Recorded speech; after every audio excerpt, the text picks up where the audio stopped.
আসসালামু আলাইকুম। প্রিয় পঞ্চম শ্রেণীর শিক্ষার্থী সোনামণিরা, কেমন আছো সবাই?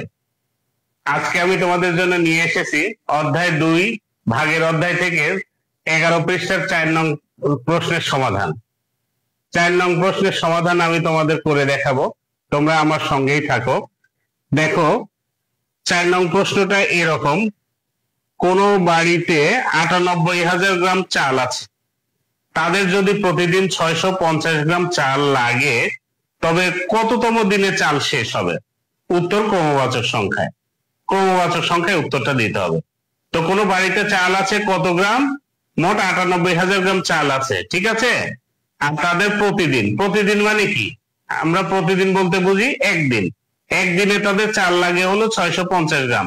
650 গ্রাম করে চাল যদি প্রতিদিন তারা খায় বা ব্যবহার করে, তাহলে কততম দিনে তাদের চাল শেষ হয়ে যাবে? এই সমস্যাটার সমাধান করতে হলে আমাদেরকে ভাগ করে দেখাইতে হবে। আচ্ছা, আমরা ভাগ করে দেখি কি। 650 গ্রাম চাল লাগে একদিনে, অতএব আমাদের মোট চাল ছিল 98,000 গ্রাম।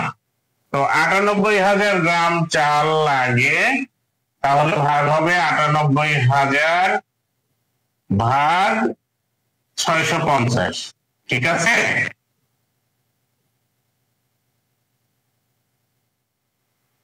এখন আমরা এই ভাগটা করে দেখি। 650 দিয়ে ভাগ করব 98,000 কে। তো প্রথমে দেখো, 650 দিয়ে 980-র মধ্যে কয়বার যায়? একবার দিব আমরা। একবার দিলে 650 কে 650, ঠিক আছে। এখন আমরা বিয়োগ করি। বিয়োগ করলে 0 থেকে 0 বিয়োগ করলে 0, 8 থেকে 5 বিয়োগ করলে 3, এবং 9 থেকে 6 বিয়োগ করলে 3। এবার আমরা এই শূন্যটা ভাজ্য থেকে এই শূন্য নিয়ে আসবো। এখন দেখো কত হলো? 3,300। 3,300-র মধ্যে, অর্থাৎ 33-এর মধ্যে 650 কয়বার? আমরা 5 বার দিয়ে দেখি। 5 দিয়ে যদি 650 কে গুণ করি, 5 দিয়ে 0 কে গুণ করলে 0, 5 5 25-এর 5, হাতে 2, 5 6 30, আর 2 32।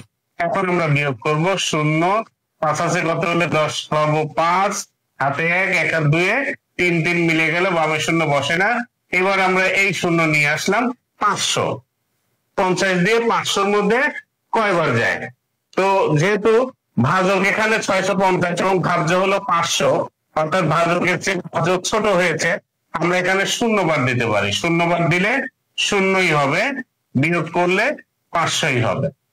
তো এখানে আমরা ভাগফল কত পেয়েছি? ভাগফল পেলাম হলো, ভাগফল 150 এবং ভাগশেষ হলো এখানে, ভাগশেষ হলো 500। এখন 150তম, দেখো এখানে খেয়াল করে দেখো, 150তম দিন চলার পরেও আরো 500 গ্রাম চাল অবশিষ্ট থাকে। তো আমাদের এই 500 গ্রাম চাল আরেকদিন খেতে পারবে তারা। অর্থাৎ আমরা এখন লিখব, যেহেতু 150তম দিন চলার পর 500 গ্রাম চাল অবশিষ্ট থাকবে। দেখো আমরা তাহলে লিখলাম, যেহেতু 150তম দিন চলার পর 500 গ্রাম চাল অবশিষ্ট থাকবে, সুতরাং 150 যোগ 1 বা 151তম দিনে মোট 98,000 গ্রাম চাল শেষ হবে।